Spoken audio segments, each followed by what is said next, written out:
But as you guys know, we love to have fun here. We love to have fun here at the Way Church, and it is March Madness. So we have a special treat today because fans at a basketball game are so important. And so as we welcome Pastor Johnny up to preach, we have a special treat for him. So come on up here, Pastor Johnny. And you guys give him a round of applause. Woo!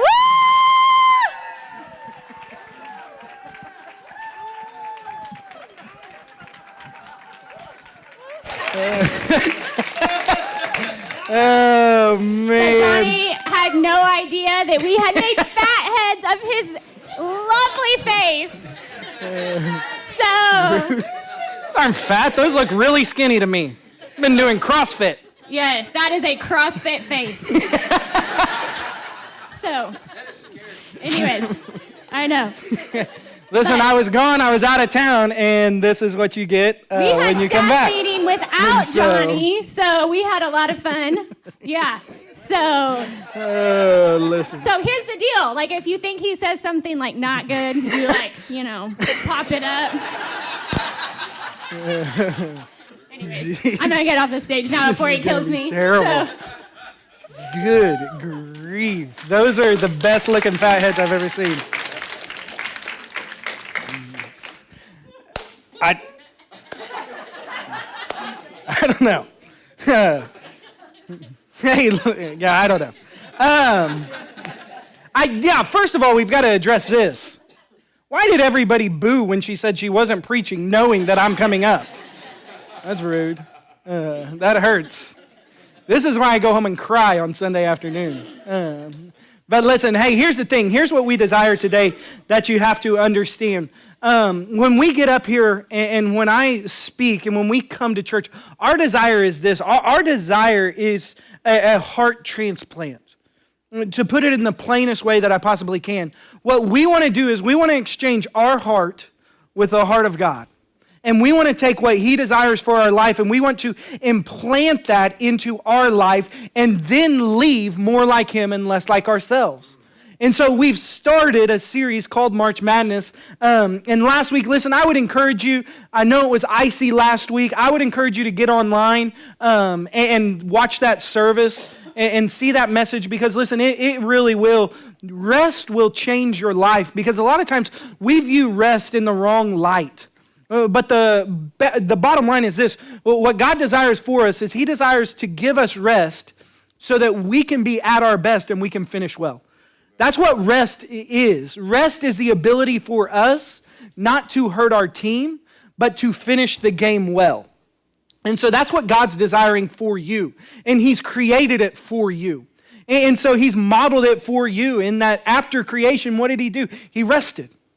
And so He rested so that He could set the example for us and show us rest is not a bad thing. And a lot of us, we are working and working and working and working and working. And we feel like there's never time in a day. There's not enough. We got to do more. But God is saying, I want you to rest. But today we find ourselves in Matthew chapter 12. If you have your Bibles, open to Matthew chapter 12. If not, then you just follow along on the screens. I'm not going to read it, but they'll have the verses up there. I just want to share this story with you. And I just want to tell you this story because I want you to get a picture. I want you to see kind of what this story really entails and really is holding for us. And so Jesus is standing there, and as He's standing there, some men bring up a man who is blind and mute. But he's not just blind and mute. He also is possessed by a demon. He's possessed by a spirit that is against who God is. And so now all of a sudden, Jesus is standing before this man. And the Bible says that Jesus heals this man. He doesn't just restore his sight. He doesn't just give him speech, but He casts out the spirit that is inside this man, that has been controlling this man. Amen. He casts him out, and He heals this man. Well, standing in the crowd, people begin to talk amongst themselves. And their eyes are open and they are blown away by what they are seeing. Because can you imagine If somebody walked down the aisle today and they said, I'm blind, well, they wouldn't say it. But they're blind and they're mute. And so they come down, and then we stand here and we watch God do a miracle in their life. And then we watch as the control of the enemy has been on their life and controlling their life, and that spirit has been casted out of them. We would stand here in awe of what God did. Can you imagine as those people are standing there and they are watching Jesus do this? They begin to speak among themselves and they begin to talk and they're like, what I'm seeing, I can't believe. Like, this is unbelievable. I can't imagine. This has got to be the Messiah. This has to be the Son of God. Like, this has to be. Look at what he just did. This is incredible. And they begin to speak these words amongst each other. And the religious leaders of the time begin to hear. And they start hearing all the whispers that are in the crowd. Man, Jesus is awesome. Jesus is amazing. Look at what Jesus has done. Look at how Jesus has done all this stuff. And the Pharisees step in and they say, whoa, what you're saying? That's blasphemy. He's not the Son of God. See, because this has always been the debate. This is where people fall. Either Jesus is a good man or Jesus is the Son of God. Either Jesus was just a good man that came to the earth and lived a good life, or he is the Son of God, the Messiah, the Savior of the world. And the Pharisees, the religious leaders of the time, could not wrap their mind around it. They had such a hard time thinking and processing this. And they tried to wrap their mind around this, and they tried to think through this, but they couldn't do it. And so what did they do? They stood in the middle of people and they said, this is blasphemy. For you to say something like this, that's not who he is. He's just a man. He's not the Son of God. They said, what he just did, that's not of God. He cast out those demons by Satan himself. And you know, Jesus, being so wise in the way that he speaks, it is so good for us to watch how Jesus communicates and take lessons. Because if that's me, like I'm jumping down there, like, what did you just say? Who did you say did that? Like, what, you're saying that I'm part of like Satan? And you're saying that what I'm doing is part of what the enemy wants to do? Like I'm speaking against the enemy, and now you're saying I'm on the enemy's team? But Jesus looks at them and just begins to speak wisdom over them. And he says, listen, a nation, a kingdom that is divided will never stand. A city that's divided will never be able to survive. A family that's divided, it'll never last. And he begins to speak to them in these wise words, and he says this, he says, why would Satan be fighting against Satan? Why would Satan try to fight against what he is doing and cast out who he is in that person? He goes, it doesn't even make sense what you are saying. And so he continues to speak. And he says, but think about this too. He says, haven't you cast out demons before? And he says, so in whose power are you working? So if I'm working in the power of Satan, whose power are you working in? And then he begins to continue to speak as they stand there and listen and take all this in. He continues to say, he said, well, could it possibly be that I am the Messiah? He said, because think about this. If you go to rob a strong man, if you go to rob somebody that is like a CrossFitter like me, strong and tough, you better make sure that when you go to rob that person, you are a bigger boy than the person that you're trying to rob. Like, it makes no sense for my son Judson to come up and to try and rob me because he couldn't. And so that's what Jesus is saying. He's giving them this word picture of that doesn't even make sense. And he goes, so if I just defeated that demon that's inside of him, don't you realize that I am bigger and stronger than the demon that I just defeated? Don't you realize the power that is in front of you? And he said, could it be that I am this Messiah that they're talking about? But then he goes on and he continues to just talk to them and he begins to just say these words to them. And he says this. He says, you can't deny the work of the Spirit that is taking place. Like, don't deny what you're seeing in front of you. Don't deny how the Spirit of God is working in this moment, in this situation right now. Like, you have to acknowledge that God is doing something. That is not the work of the enemy, but that is actually the work of God. And so Jesus continues to talk and he says this, a tree is recognized by its fruit. And he says, and so are you. He says, you're recognized by your fruit. See, people know you by what's hanging off of you. People know you by the character that you walk in on a daily basis. And so I want to look at a couple things today. And so the first thing that I want to look at is this. I want to look at the divided house. And so the divided house, here's what we have to think about as Jesus was speaking and as Jesus was talking to the Pharisees. What did he tell them? He said, listen, no house can ever stand that is divided. For me, I fell in love at an early age, and I met the woman of my dreams.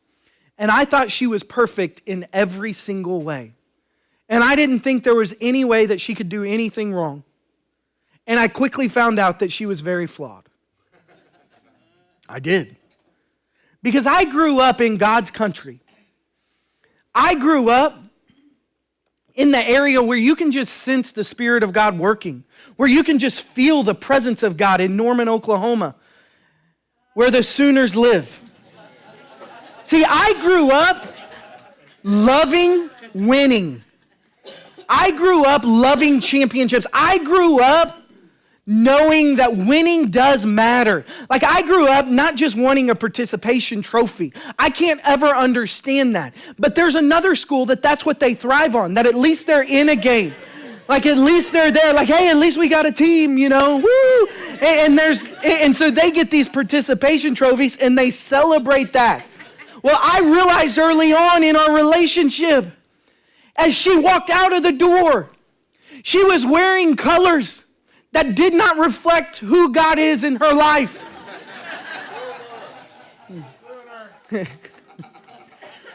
And as she walks out the door, I realize we've got a big problem. Like, how are we going to do this? And I thought it was a deal breaker. But we have worked through it with a lot of counseling, with a lot of time in front of the TV teaching her that winning does matter, and that not everybody should get a trophy, and that only the champions are the ones who stand in the end. Like, don't line everybody up and give them a trophy and clap, you know. No, man, the one that won deserves the biggest trophy. And that's why I choose that team, because I love winning. And as we got married, here's what she did.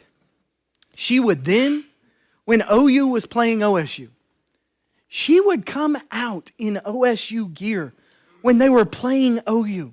And she would sit there and she would stand up, woo, yeah! She didn't even care about the game. She just knew it drove me nuts. And so she would just, woo, go OSU, yay! And just cheer for them. And I'm sitting there just boiling because we're not playing that good. And they're winning. And so she's just rubbing it in because that's where she grew up. That's what she knew. And so we have fought through this. And we have now come to a point where she has experienced the light. And she has realized that winning does matter. And that when God created us, He created us with a competitive spirit, and that we should fight to win. And that everybody does not get a participation trophy in the end. And here's the thing. There's a house that's divided. But there's also a heart for us spiritually that's divided. Because as we experience the love of Jesus, and as we experience the salvation of Jesus, what we also experience is the old man and the old nature of ourselves. And we battle every single day this old nature that sits on our shoulder that tells us there is a better way, against this new nature, the Spirit of God who is whispering in our ear that I have a better plan and I have a better purpose and follow me. And there is a house divided inside of us. See, for some of you, you're living in a marriage that is divided spiritually. Because when you got married, one of you had experienced the love of Jesus Christ and the other one hadn't. One of you had experienced what Jesus had done and the salvation that he brings and the hope and the life that he brings, but the other one had never experienced that. And so now there is a clash because you're living in two different worlds. One is trying to live according to the Spirit and what God is doing and drawing them, and the other is walking in the flesh because there is no other Spirit leading him. And so there's a battle inside. There's a battle over your heart. And God is working on that heart, and God is shaping it and molding it into who he desires you to be. But there's this desire inside of us sometimes that say, I want to respond how I used to respond. I want to say what I used to say. I want to go where I used to go. I want to do what I used to do. And then the Spirit of God is grabbing a hold of you and saying, but I have a better way. I have a better plan. Listen, you will never be all that God has created you to be as long as there's this battle inside of you. As long as you're allowing the old nature that is inside of you to win, then you will never be all that God has created you to be. Because listen, a house divided will never stand. A house divided will never survive. When you have two different visions, you can never be all that God's created you to be. When you have your vision and when you have God's vision, and they are fighting against each other, you will never have a house that is able to survive what God is going to do in your heart. And so there is a spiritual nature that is at work inside of you, that is drawing you, that is working in you. And here's the thing, if you don't have a relationship with God, then you don't understand this. See, that's what we read this week. As Jesus is teaching parables, he talks about it and he says, listen, those of you that don't know me won't understand these parables. Because the only thing that you need to understand right now is your salvation. That you're a sinner and you need Jesus. Nothing else matters. You don't need to open up the Word and try and dig into all these parables and figure all these things out. The only thing that you need to worry about is you are a sinner and you need Jesus to save you. And that's what he talks about. See, some of you will never understand what God is doing in the life of other people. And some of you are waiting to do something for God until friends that don't know God understand. And they're okay with it. Man, I don't understand why you're tithing 10%. Doesn't even make sense to me. You should be investing that. You should be putting that back for retirement. You should be putting that towards your kids' college fund. You should be putting that back in order to get a new car. You should be putting that back, like Dave Ramsey said, and starting to create this emergency fund. You say, but that's not what God calls me to. See, when they don't know God, they don't understand what God is calling you to do. But some of you are waiting and listening to the wrong voices. See, there's a spiritual side and there's a human side. There's a spiritual emotion, there's a human emotion. And the Bible is saying you don't have to understand in order to be obedient. And so you've got to obey what God has called you to and not let your heart be divided. But the next thing that we see what God is trying to do inside of us and how he's working inside of us is this. We see a game plan. Here's the interesting thing about a game plan.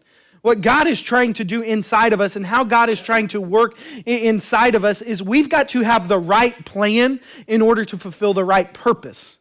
And so we have to know where God is leading us and what God is desiring to do inside of us in order to be obedient. And so you have to know who the coach is on your team. And so look at what Jesus said. He said, anyone who isn't with me opposes me, and anyone who isn't working with me is actually working against me. Like it's not even like, when you are against me, you are guarding me on the court. You are standing in front of me. We've got the same jersey on, but you're standing in front of me trying to block the shot. Like I'm supposed to be passing you the ball. Like that's the picture he's painting for people. When I was in high school, the game was coming to an end, and we were down 1, and it was a close game the whole time. And our coach called the timeout with 8 seconds left. And during that time, he called us over, and we were fixing to call the play that we were going to hit the shot, that we were going to win the game, and I knew he was calling it for me. Like, that was my responsibility. Thank you. Come on. Yeah. I knew he was calling that play for me because that's what I did. We had those positions before, and every time the play is called for me. This time we come over, and he starts sitting down, and he starts giving us a plan. He's like, all right, here's what I want you to do. He's like, my brother, Tony, is going to throw the ball in under the goal. Johnny, I want you to set the pick, and then Justin, I want you to come over. I want you to get the ball and shoot the layup. I go, that's stupid. Like in the huddle, this is what I was like, that's stupid. No, I need to get the ball. No, we're doing this. So we got up, 1, 2, 3 team. I didn't say it. We're walking out onto the court, and I put my arm around my brother, and I grab his neck and turn his face towards me, and I go, I don't care what you have to do. You get me the ball. I don't care if there's 5, 10 people around me. I don't care if the entire crowd comes. You throw me the ball. He's 2 years younger than me, so he was scared at the time. He stands under the basket, and I set the screen, but then I turn around, and like I'm right there, and I'm ready to get the ball. He throws it to the other guy. The other guy shoots it, misses it, we lose. It's not my fault, it was theirs. I told them what to do. They did not do it. But here's the thing that we do a lot of times in life. God sits us down. He says, hey, here's the plan I have for you. Hey, here's the direction I want you to go. Hey, this is what I want you to do. Team! Jesus! So we got to say that. And then we step out onto the court, and when we get onto the court and we start living life, and we start running the plays, we begin to run our plays rather than God's plays. And we begin to live life the way that we want to live. God, I told you, I know you told me that you want me to love my wife, but listen, you wouldn't tell me that if you knew what we were arguing about. Like, I know I'm supposed to respond differently, but man, it's hard. Like, I know financially, God, you don't want me to do some things, but God, everybody's got it. Why can't I have it? Everybody's going on vacation that way. Why can't I just rack up a ton of debt and pay it off later? Because God had sat down and he had told, that's not what I have for you. That's not what I desire for you. I don't want you to become a slave in that system. And so I've got a better way for you. But then I get on the court and I start watching everybody else and I start seeing how they're playing. And then I'm like, well, forget that. God, I'm just going to do my own thing. And I start creating my own plans, and I start creating my own system in order to fit my life and my desires, because sometimes the plans of God don't match what I want to do. See, God called Heather and I to start a church. It didn't make sense. It didn't match. It didn't fit. It would have been easy back when we first got married and it was just us. But now we've got 4 kids. We had just built a house. We were comfortable. And God said, I want you to walk away from all of it, not to have a paycheck, not even to have people to go to church, not even to have a building to meet in. And I want you to start a church. And for a year, Heather and I, 1, 2, 3, Team Jesus. And then we would walk out onto the court. And when we would walk out onto the court for a year, am I sure I'm hearing the voice of God? Am I sure that's what God said? Am I sure that's what he wants me to do? Like, am I sure he wants me to start a church? Maybe I'm hearing wrong. I bet that's the enemy. I bet that's the devil. The devil wants me to start a church and change lives and see people saved. I know that's what it is. I'm not listening to the devil. No way. And for a year, we started battling against the plan and the direction that God had for our life. And we started fighting against that. See, after high school, I went and played arena football. And one of the first games that I was able to get in, I was a backup quarterback, but then I was able to get in this one game. The quarterback was playing terrible, so they were like, Johnny, it's your turn. I'm like, yes, I'm glad you were terrible today. And so I didn't want him to do bad, but I wanted him to do bad because I wanted to get in the game. I'm just going to be honest. And so I was praying either he gets hurt or he just plays terrible. And so those are weird things to pray, but when you're sitting on the bench, like, that's kind of my heart, I'm not going to lie. And so I got my opportunity and I got my chance. And I get out there and I'm like, yes, come on. I'm going to throw touchdowns and prove to them that I should be on the field. And so I get under the center, they call the play, and it was going to be a skinny post. And so basically just, he's lined up next to us, and then he's just running kind of just a skinny little slant right there. And so I'm drop back, boom, 1, 2, 3. Oh, it's right there. I can see him. He is wide open. And I let the ball go, and it is a tight spiral, and it's just flying, and I can see it now, and ESPN's flashing in my mind and everything, like greatest pass ever and stuff. And so he's running, and I know like he's fixing to just catch it and go score a touchdown. It's going to be amazing. Crowd's going to go crazy. And right before it gets to his hands, the safety jumps in, the defense jumps in front of him, intercepts the ball, they go down and score. Put those down. That is rude. And so they intercept the ball and go score. So I come over to the bench, and I'm sitting there, and the coach comes up, and he's like, hey, he's like, listen, that play is open. Here's what I need you to do. Throw it over the head of the safety. Like he's right there. He's working the field. If you put it on a rope like he did, if you throw it hard, he's going to be able to pick that off. But if you put some air under it, you'll throw it over his head, and he'll be able to catch it and go score. So we're going to run that exact same play again. I'm like, yes, let's go, team. And so we go back out on the field. Sure enough, I drop back again. There he is, wide open. And so I'm looking, I'm like, I don't see that safety. So I put it on a rope again. And sure enough, that safety is sitting right there again, picks it again. 2 in a row. And then they go score again. We're down 14. I'm like, dadgummit, I come over, and he's like, what are you doing, Merrill? He's like, that's not what I told you to do. I said, put some air under it. He's wide open if you'll just execute the plan I told you. That's all you got to do. Just listen to me. I can see it. I'm like, dadgummit. And so I'm sitting there. He's like, listen, we're running the exact same play again. It is open. Just put some air under it. All right, I got it this time. I got it. Step out there. I drop back for a 3rd time in a row. He's wide open. The safety's not there. I took a little extra time, and I'm like, he's not there. I put it on a line again. They pick it for a 3rd time in a row and go score. Listen, then after that, I didn't throw any more passes that day. It was a humbling experience because the dreams I had in my mind of how it was going and how it actually went did not turn out. But here's the thing. A lot of times that's what we do. Because we come over and God says, hey, I want you to love your wife like I love you. I want you to love her with forgiveness. I want you to love your husband with forgiveness. Okay, team God. 1, 2, 3, team God. And then we get in the situation, and then all of a sudden, the situation, we respond wrong. And we say things that we wish we could take back. And so then we come back into the huddle with our shoulders down, and we're like, oh, man, I screwed this up. God, I'm sorry. And I sit down. He says, that's okay. Listen, you're going to have an opportunity again. Life's not easy. It's going to be difficult. But this time, no matter what they do, no matter what they say, you can't control them. See, I'm working on their heart, but I'm working on your heart.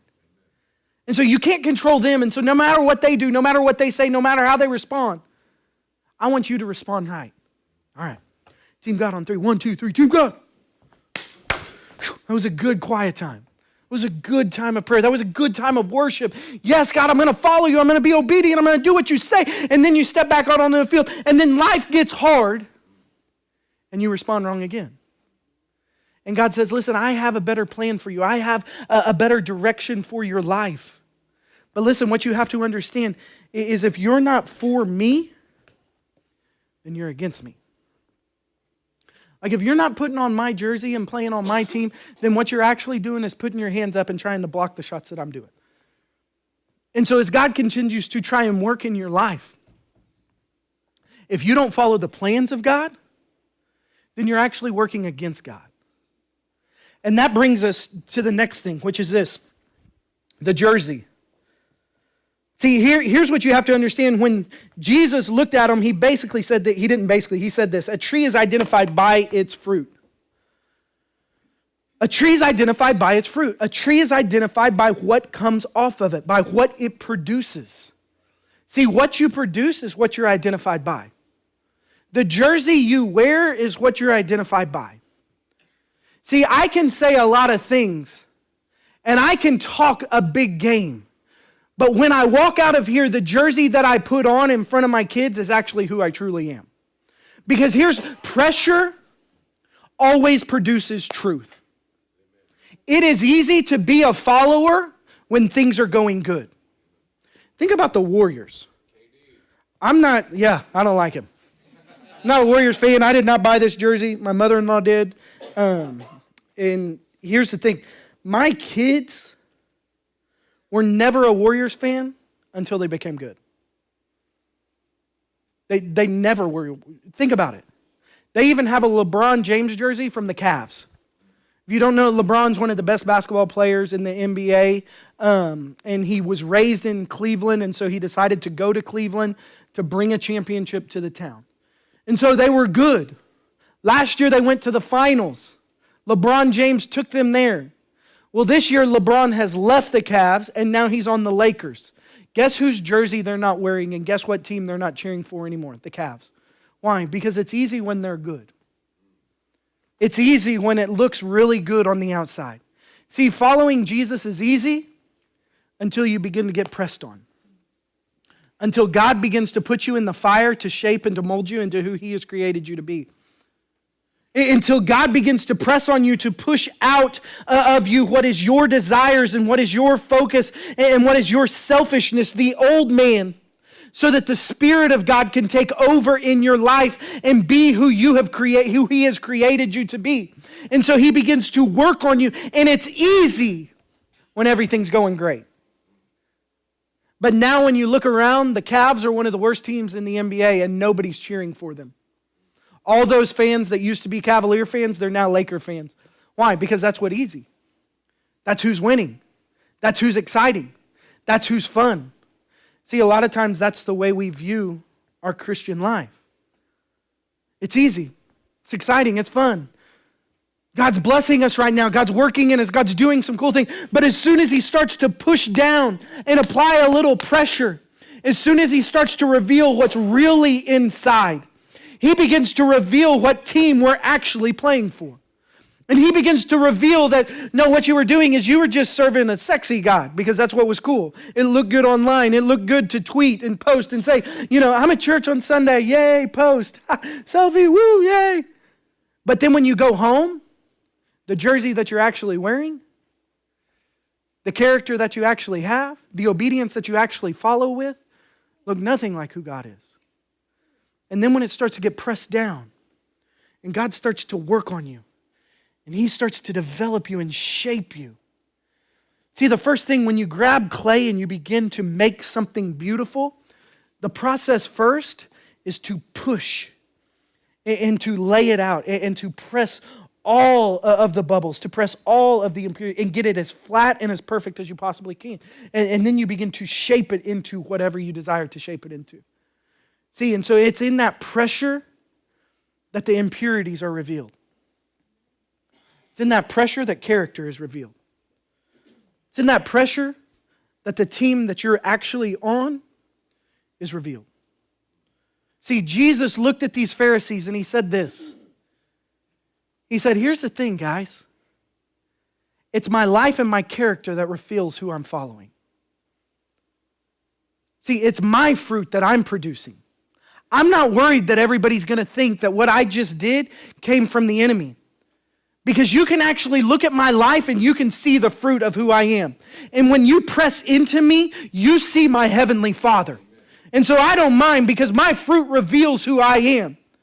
And so here's what we've got to do, and here's what God is trying to work inside of us. He is taking our heart and exchanging it for His, and He is placing inside of us our purpose and desire in order to follow Him and be all that He has created us to be.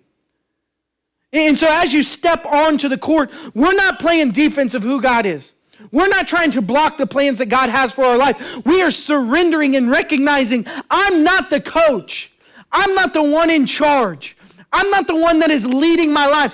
I'm just on this earth to be obedient and to submit to who God is in His desire and His plans for my life. And that's the battle that wages. That's why there's this divide. That's why there's a house divided. Because we fight against that.